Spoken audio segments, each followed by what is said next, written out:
अपने law of attraction का एक एक्सपीरियंस शेयर करने वाली हूँ। और ये एक्सपीरियंस ऐसा नहीं है कि मैंने बहुत बड़ी कार मैनिफेस्ट किया हो या बहुत बड़ा घर मैनिफेस्ट किया हो, ऐसा कुछ भी नहीं होने वाला। लेकिन ये चीज़ है कि law of attraction is not about just having a desire of the big things, ठीक है। बड़ी बड़ी चीज़ों को पाना ही सिर्फ लॉ ऑफ अट्रैक्शन नहीं है कि आपने जब बड़ी चीज़ें पा ली तो वही एक मैनिफेस्टेशन है, वही चीज़ें हैं। लेकिन इसके अलावा भी बहुत छोटी छोटी चीज़ें हैं, आप किस तरीके से उसके प्रति रिएक्ट करते हैं और तब आपको वो बड़ी चीज़ें मिलती हैं। आई नो कि अभी फ़िलहाल हो सकता है कि मेरे पास कार ना हो, लेकिन इन फ्यूचर मेरे पास भी एक कार, एक बड़ा घर, सब कुछ होगा और तब भी मैं एक वीडियो इसी तरीके से बनाऊंगी आपको बताने के लिए कि हाँ, मैंने किस तरीके से वो छोटी मैनिफेस्टेशन से आज मैंने इतना बड़ा कार या घर जो है मैनिफेस्ट किया है। सो वो दिन भी बहुत दूर नहीं है। इसलिए मुझे जो है सेल्फ हेल्प बुक्स पढ़ना बहुत ज़्यादा पसंद है। तो मैं जब लाइब्रेरी जाती हूँ तो मुझे जो है कुछ अच्छी बुक्स चाहिए होती हैं और कुछ ऐसी अलग तरीके की चाहिए होती हैं, लेकिन मुझे वहाँ मिलती नहीं है, ठीक है। मुझे वो चीज़ मिलती नहीं है और तो मुझे उसमें से वही निकालनी पड़ती है और मुझे वो छाँट के लेना पड़ता है जो थोड़ी बहुत मेरे अकॉर्डिंग रहती है। लेकिन जब मैं कल गई लाइब्रेरी तो वहाँ पे एक इतना अच्छा मोमेंट हुआ कि जब मैं रास्ते में जा रही थी और उस रास्ते में जाते वक्त एक अंकल थे, उनको हेल्प चाहिए थी, उनको लिफ्ट चाहिए थी, लेकिन मैं आगे चली गई। तो मैं ये सोच रही थी किसी स्ट्रेंजर को मतलब हेल्प करना सही है भी कि नहीं है। लेकिन मैंने सोचा यार अगर मैं हेल्प नहीं करूँगी ना तो शायद मुझे रिग्रेट होगा। तो इसलिए मैंने सोचा कि मुझे पीछे जाना चाहिए और मुझे उनकी हेल्प करनी चाहिए। तो मैं पीछे गई, मैंने उनकी हेल्प की, मैंने उनसे पूछा आपको कहाँ तक जाना है और जहाँ तक मैं गई मैंने उनको वहाँ पे ड्रॉप किया। और वो एक छोटा-सा मोमेंट है, ठीक है? वो एक पॉज़िटिव मोमेंट है, राइट? और एक पॉज़िटिव मोमेंट ही क्या करता है, एक आपकी हाई फ्रीक्वेंसी क्रिएट करता है। और उसके बाद मुझे बहुत अच्छा लगा, मेरी फ्रीक्वेंसी भी थोड़ी हाई हो गई। और जब मैं लाइब्रेरी गई, तो लाइब्रेरी में मैंने कुछ पुरानी बुक्स ही वही कुछ पुरानी जो बुक्स थी, तो वो मैंने देखा उसके अंदर, तो मुझे उतनी पसंद नहीं आई।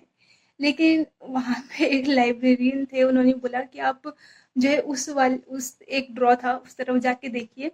वो मतलब वहाँ पे वो वैसी चीज़ें थी जो अभी नई-नई बुक्स आई हुई थी। और जब मैंने वहाँ पे जाके देखा ना, अमेज़िंगली आई गॉट शॉक्ड। वहाँ पे इतनी अच्छी बुक्स थी, वो वही बुक्स थी जो मुझे चाहिए थी। और मुझे यकीन नहीं हुआ कि इतनी सारी बुक्स, और उस वक़्त मुझे ये नहीं समझ में आता है कि मैं इसमें से इश्यू कौन-सा कर रहा हूँ।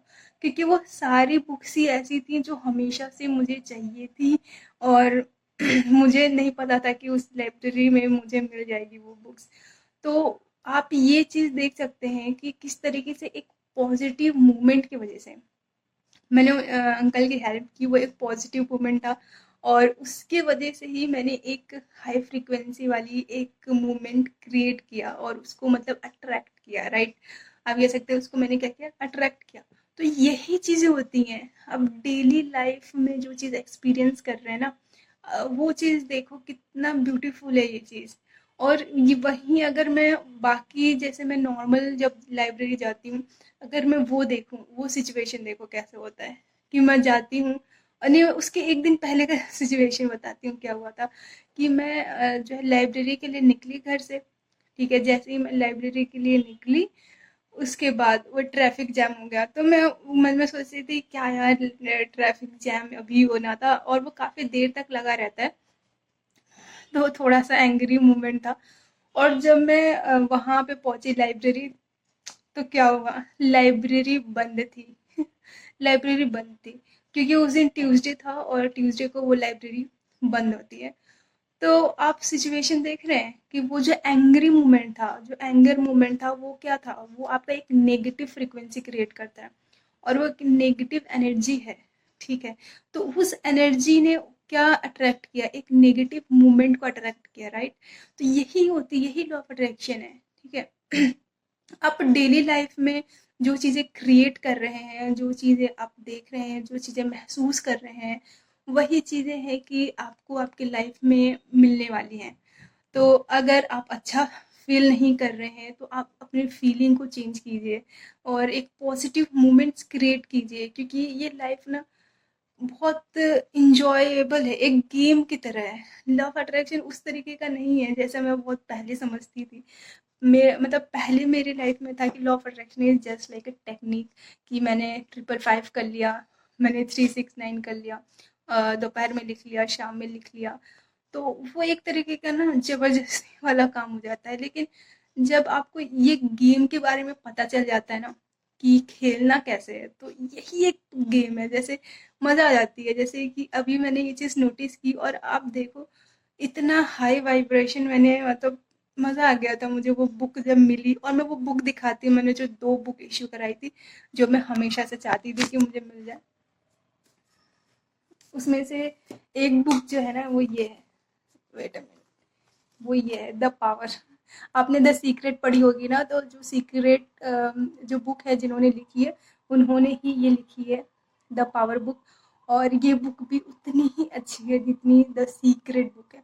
अगर आपने ये बुक नहीं पढ़ी है तो मैं रिकमेंड करूँगी कि आपको ये बुक पढ़नी चाहिए। ठीक है, अभी मैंने स्टार्ट किया है इसको पढ़ना, और मैं आगे वीडियो बनाऊंगी जो भी अच्छी चीज़ें लगेंगी, सारी चीज़ें ही इसके अंदर बहुत अच्छी हैं।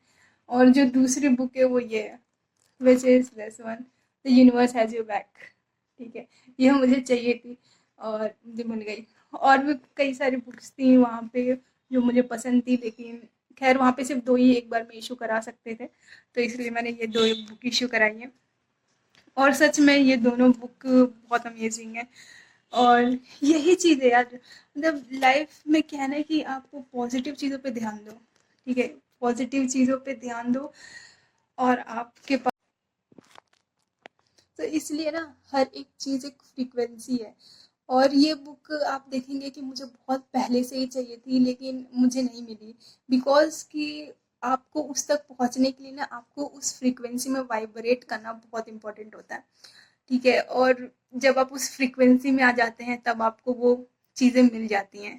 ठीक है, अगर आज आप ये चीज़ डिज़ायर कर रहे हैं कि आपके पास मतलब जो आप चाहते हैं वो हो, चाहे वो पैसा हो या फिर गाड़ी हो, कुछ भी हो, तो वो सब चीज़ें हकीकत बन सकती हैं, वो सब आपके लिए हैं, आप उस चीज़ के लिए वर्दी हैं, और वो चीज़ आपके लिए लिखी गई है। लेकिन द थिंग इज, आपको इस गेम को समझना ज़रूरी है कि आपको पॉजिटिव रहना ज़रूरी है, आपको उस फ्रीक्वेंसी में आना ज़रूरी है जिस फ्रीक्वेंसी में वो चीज़ है।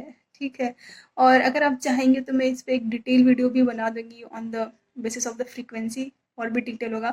लेकिन ये जो चीज़ थी वो काफ़ी पॉजिटिव थी, और ये चीज़ें मैंने हल्की से ना इसकी एक बुक में थोड़ा सा पढ़ा था और इसके साथ मैंने रिलेट किया, तो मैंने ये चीज़ देखी कि यस, यही तो चीज़ है, यही चीज़ है जो आपको सैडनेस और आपको हैप्पीनेस में डिफरेंशिएट करती है, और आपकी लाइफ और आपकी डेस्टिनी को चेंज करती है।